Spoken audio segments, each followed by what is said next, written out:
Olá, gente bonita, tudo bem? Vou começar a falar a segunda parte aí do sistema digestório, tá bom?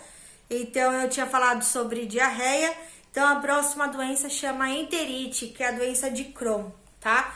É uma doença inflamatória crônica que pode afetar qualquer parte do intestino.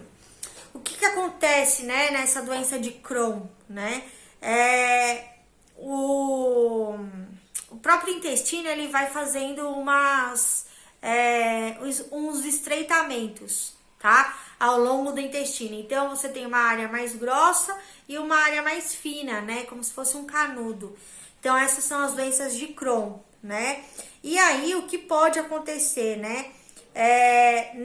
Nessa doença, às vezes pode causar muito desconforto para o paciente após as refeições, muitas dores abdominais, às vezes o paciente pode ter diarreia, pode começar a ter processos de má digestão, né, perder peso, porque às vezes essa área de estreitamento é numa área onde o paciente tem aí maior absorção de nutrientes e aí ele não consegue fazer isso por causa desse estreitamento. Pode ter edemas e pode ter também náuseas e vômitos, né? Professora, mas o que dá isso, né? Antigamente, há 15 anos, quando eu me formei, era uma doença rara, né? Tinha lá de 10, 15 pacientes, às vezes um só desenvolvia. Hoje nós temos, além de ter bastantes pacientes com enterite ou doença de Crohn, nós temos também pacientes jovens, né? E aí eu vou falar as causas para vocês, que aí vocês vão entender o porquê.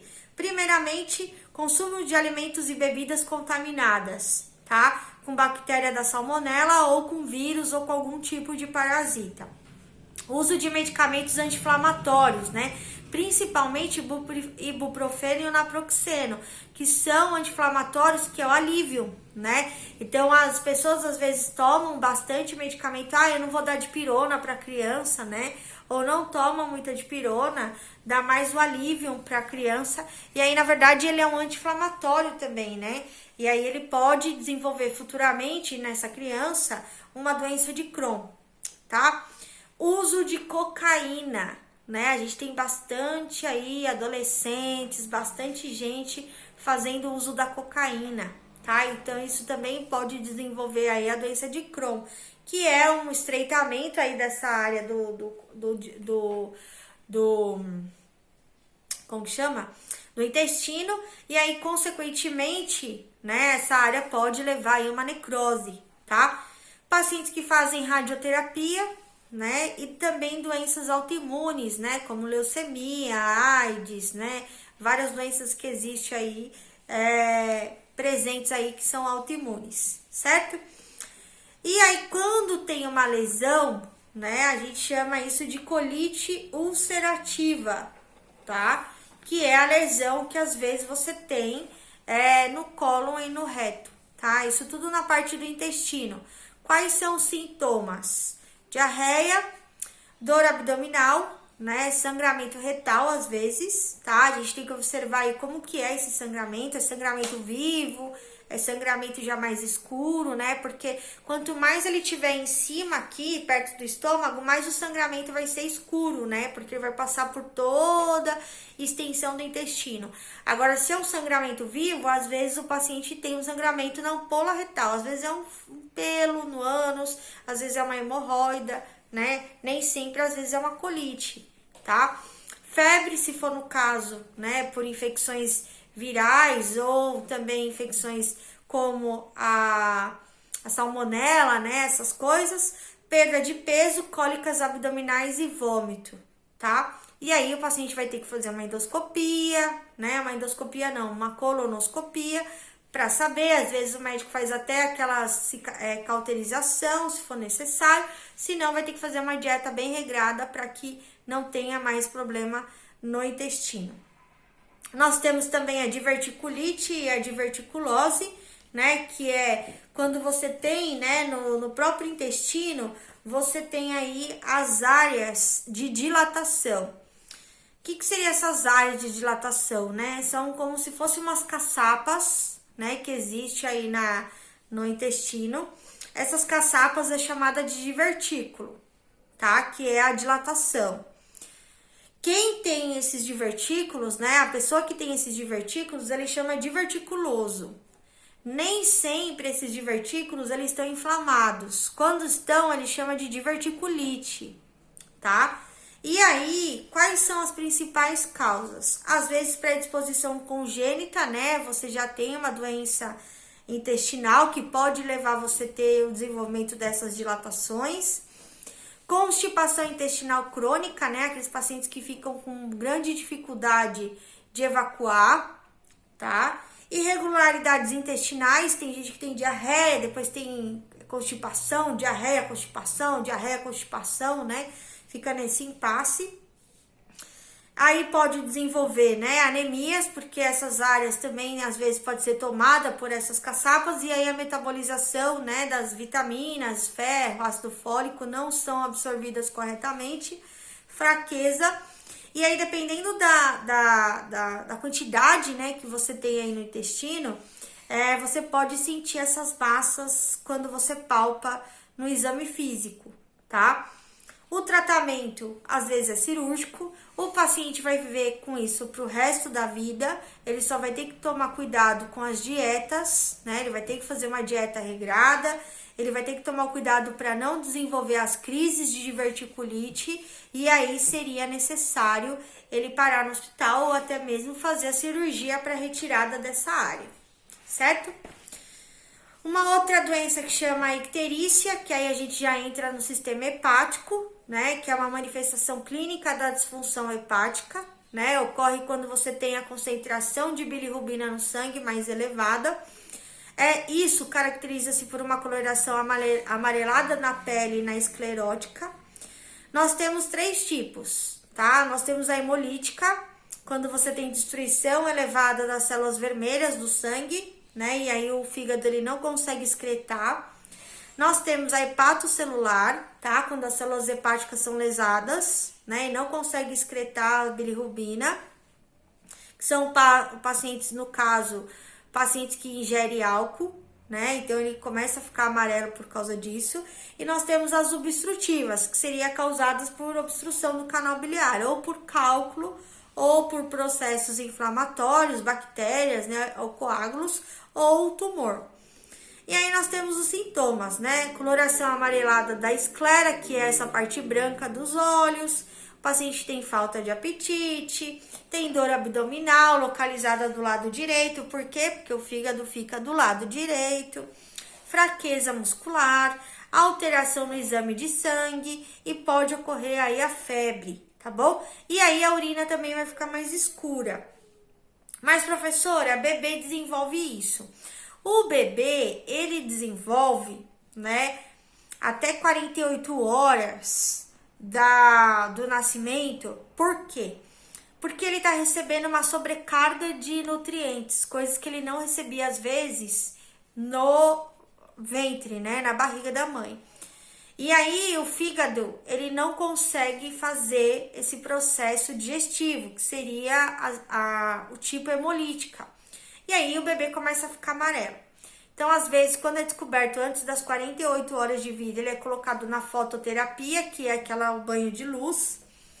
Nós colhemos um exame chamado de bilirrubina, tá? Totais e frações, é um exame de sangue. Se tiver abaixo de 10, o bebê não precisa ficar na foto. Se tiver acima de 10, aí sim. E aí, nesse caso, nós temos que deixar ele o máximo possível dentro da luz, tá? Para que ele saia mais rápido também. Outra coisa, né, tá relacionado aí à parte de... se tiver abaixo de 10, o médico vai orientar ir para casa e vai falar assim, olha, antes das 10 e depois das 16, vocês vão tirar a roupinha do bebê, deixar ele só de bodyzinho e vai pôr ele para tomar sol, tá? Então, você vai pôr lá um tempinho para ele tomar o sol, para que ele também faça absorção. Ah, professora, minha mãe usava chá de picão. Se você falar para ela, se vocês falarem isso pro médico, o pediatra, ele mata a gente. Mas a minha filha teve e foi a única coisa que resolveu, foi aí o chá de picão aí pra icterícia, tá bom? Vocês não escutaram isso, não estão sabendo disso, ó, boca fechada, tá bom? Então, qual que é o tratamento? Às vezes cirúrgico, no caso aí, se for por causa de uma obstrução, né, do canal, ou por cálculo, ou também por tumor. E no caso da cirrose hepática, né, aí não tem como. Aí o médico vai ter que fazer um desvio, né, da veia porta, para que o paciente tenha outros meios aí de fazer a produção da bilirrubina. E aí, pro último, pra gente finalizar aí, nós temos por último não, tem mais ainda. Nós temos a cirrose hepática, né? Que é uma doença caracterizada pela proliferação do tecido fibroso do fígado. No coração, nós temos o infarto. No pulmão, nós temos o enfisema pulmonar. E no fígado, nós temos a cirrose hepática, certo? Que é a destruição do fígado, não tem como, né, regenerar. A partir do momento que ele tá quase 90% comprometido, não tem regeneração, tá? E aí, a maioria da turma fala que é por causa, né, de álcool. Mas medicamento também pode dar cirrose e as hepatites. E uma doença chamada esquistossomose, né, que é a doença lá do caramujo, tá? Então, o que o paciente pode sentir? Uma febrícula, né? O que é a febrícula? Quando o paciente está em 37, 37,5, né? Não tá com febre, nem tá sem febre, né? Tá com pé lá, outro cá, né? Bastante gases, distúrbios intestinais, pode ter diarreia ou constipação.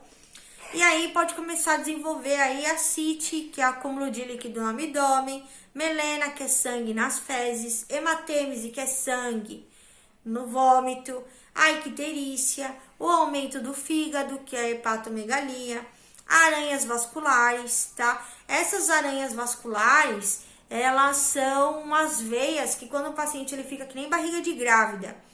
Acho que tem até na foto aí dos slides. E aí vocês vão dar uma olhada, você consegue visualizar todas as veias que tem na região abdominal, né? Que ela fica parecendo varizes, tá? E essas varizes esofágicas, ela fica dentro do estômago, tá? Dentro do esôfago.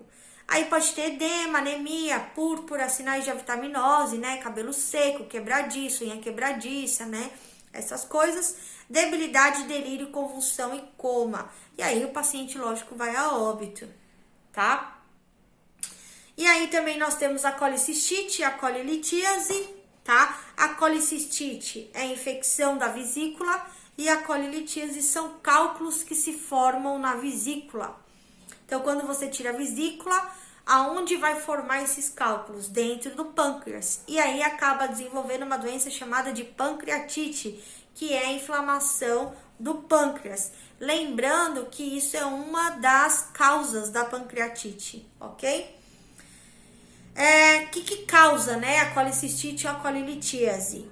Pigmentação anormal da bile, né, ocorre a precipitação, tá, a bilirrubina vira pedra e aumento do colesterol, tá, o excesso de colesterol no fígado, né, no nosso organismo, ele vira pedra, tá, que é a gordura, né, lembra que eu falei pra vocês? E aí, nesse caso, ele acaba fazendo obstruções, tá? Sintomas: mal-estar, tensão abdominal, dor à palpação, febre, vômitos e icterícia. E aí, nesse caso, né, o médico vai falar para a pessoa que é necessário, né, fazer a cirurgia para retirada ou somente dos cálculos ou retirar a vesícula toda, tá bom? E aí vai ter que ter alguns cuidados, porque às vezes causa desconforto por causa que você não tem a vesícula, né? Às vezes você come gordura e aí você vai ter bastante cólicas, às vezes você vai ter diarreia, tá? Então tem que seguir direitinho as dietas aí. E aí a pancreatite, que é a inflamação do pâncreas, tá? E aí, se o paciente ele acaba não tendo, né, onde, né, ficar esses cálculos, né, ou por excesso de cálcio, ou por excesso de gordura, né, ou, né, por algum trauma abdominal, às vezes até medicamentoso, como diuréticos, né, antibióticos pode causar pancreatite, porque inflama o pâncreas, né, e aí você pode tratar isso, né, às vezes só com medicamentos. Muito raro o médico vai fazer procedimentos cirúrgicos aí em relação à pancreatite, ok? Finalizo por aqui, um beijo e fiquem com Deus.